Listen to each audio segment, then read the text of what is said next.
Assalamualaikum warahmatullahi wabarakatuh.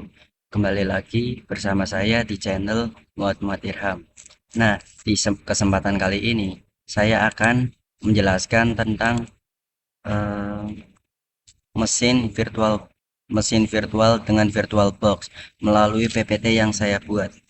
Di slide pertama ada konsep dan arsitektur dasar, yaitu memahami fondasi kerja mesin virtual serta peran penting hypervisor pada sistem komputer. Nah, selanjutnya ada dasar dan arsitektur virtualization. Yang ke-14, pengenalan dan manfaat VM. Definisi menjalankan operasi sistem virtual di dalam operasi sistem utama secara mandiri. Isolasi aman, tempat ideal untuk uji coba software tanpa risiko merusak sistem asli. Dan seterusnya ada efisiensi hardware, mengoptimalkan penggunaan RAM, CPU, dan storage fisik. Nah, yang selanjutnya ada arsitektur mesin virtual. Yang pertama ada peran hypervisor. VirtualBox bertindak sebagai tipe 2 hypervisor. Yang kedua ada alokasi sumber daya, membagi memori dan prosesor fisik ke operasi sistem tamu atau OS operasi sistem. Dan yang terakhir ada pemisahan total, yaitu pembatasan hak akses antara sistem host dan sistem OS. Di slide berikutnya ada navigasi alat dasar VirtualBox. Nomor 16 ada alat dasar VirtualBox, yaitu terdiri dari VirtualBox Manager, yaitu antarmuka utama untuk mengelola daftar seluruh mesin virtual. Dan yang kedua ada pembuatan VM atau virtual machine baru, yaitu menentukan jenis operasi sistem, alokasi, kapasitas RAM, dan ukuran virtual hard disk. Dan yang terakhir ada kontrol pengoperasian, yaitu penggunaan fungsi start, pause, reset, hingga turn off virtual machine. Bagian 2, yaitu slide yang ketiga adalah pemeliharaan dan manajemen virtual machine, teknik mengelola duplikasi, pencadangan status, dan portabilitas mesin virtual. Di slide selanjutnya ada clone, snapshot, ekspor, dan import, yaitu clone VM. Definisinya ialah menduplikasi virtual machine secara penuh atau terhubung tanpa perlu menginstal operasi sistem dari awal. Ibaratnya ialah kita menyalin operasi sistem seperti server atau desktop dan tidak perlu menginstal ulang dari awal. Itu kelebihannya. Dan yang selanjutnya ada snapshot virtual machine, menyimpan titik kondisi virtual machine save point sebelum pengujian agar bisa direstore saat error. Selanjutnya ada ekspor dan import, yaitu mengemas virtual machine menjadi OVA atau OVF agar mudah dipindahkan ke komputer lain dan tidak ribet. Di slide selanjutnya ada konfigurasi jaringan virtual. Yang pertama adalah mode adaptor jaringan, bagian 1. Terdiri dari operasi adapter, mode NAT, dan jaringan internal. Opsi adapter sendiri yaitu gambaran umum arsitektur jaringan virtual sesuai tingkat isolasi yang dibutuhkan. Selanjutnya ada mode NAT.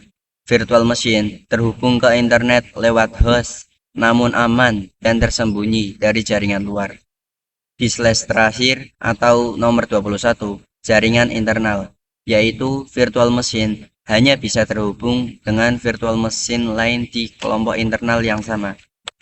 Di slide selanjutnya ada mode adaptor jaringan, bagian 2.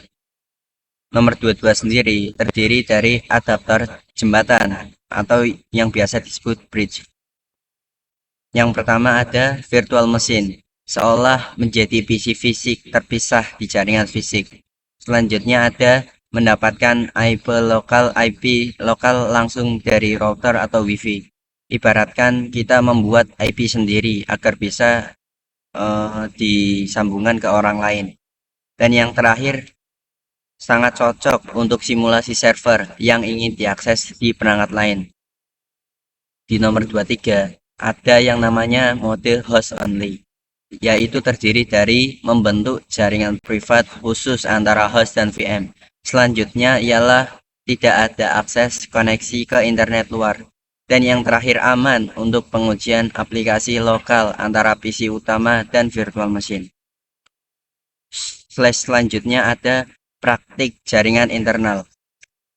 Yang nomor 24, mode internal atau yang biasa disebut lanjutan. Terdiri dari studi kasus lab, menguji komunikasi inter VM secara aman. Skema client server. Klien menghubungkan virtual server dengan VM klien di ruang terisolasi. Dan yang terakhir ada keamanan total, bebas dari gangguan lalu lintas data jaringan luar atau internet. Dan di sini saya membuatkan ringkasan alur pembelajaran. Yang pertama ialah memahami dasar. Pelajari arsitektur dasar virtual machine dan navigasi alat dasar VirtualBox. Dan yang kedua ada menggunakan snapshot dan clone, yaitu mengamankan kondisi virtual machine sebelum uji coba dan duplikasi dengan mudah. Yang ketiga ada portabilitas dengan OVA, yaitu bisa berupa ekspor dan impor file untuk membawa virtual machine ke komputer lain agar tidak belepotan atau ribet. Dan yang terakhir ada memilih jaringan yang tepat, menentukan penggunaan NAT, bridge, internal, atau host only. Apakah ada pertanyaan dari materi yang saya sampaikan tadi? Kalau semisal tidak ada, langsung saja ke video selanjutnya untuk melihat prakteknya secara langsung dan secara singkat. Nah, selanjutnya saya akan memperlihatkan cara praktek ke-14-nya, yaitu pengenalan dan manfaat virtual machine, arsitektur mesin virtual, alat dasar VirtualBox, ngeklon virtual machine, snapshot virtual machine, dan membuat ekspor dan impor. Dan selanjutnya ada opsi adaptor, mode NAT, dan jaringan internal. Ada lagi adapter jembatan bridge dan mode host only. Dan yang terakhir ada mode internal lanjutan. Langsung saja ke video prakteknya.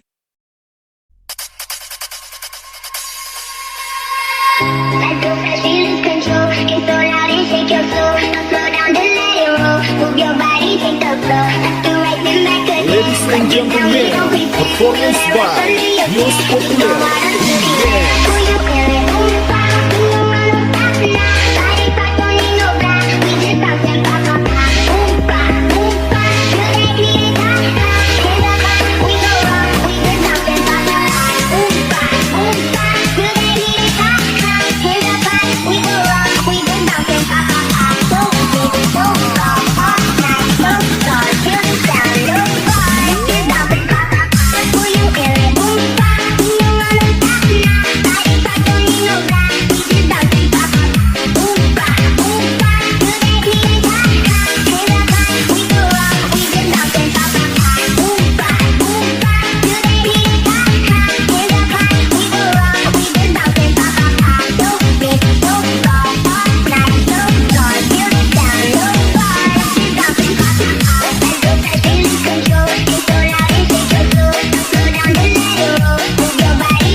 Ladies and gentlemen, performance by Most Popular Remix.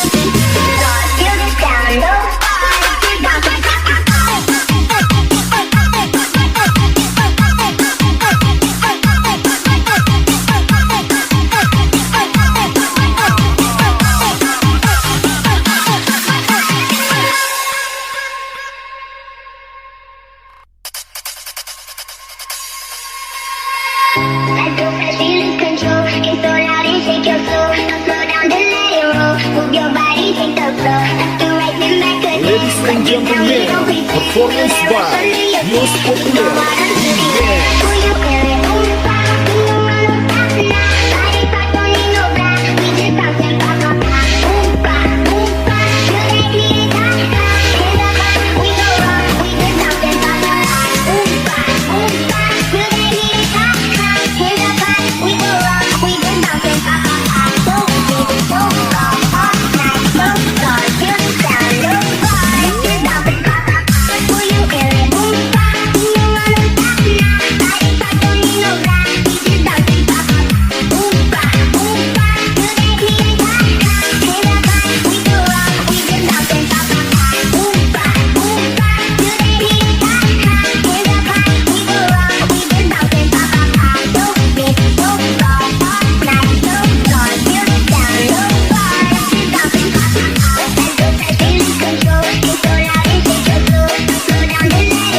so hard and got so far.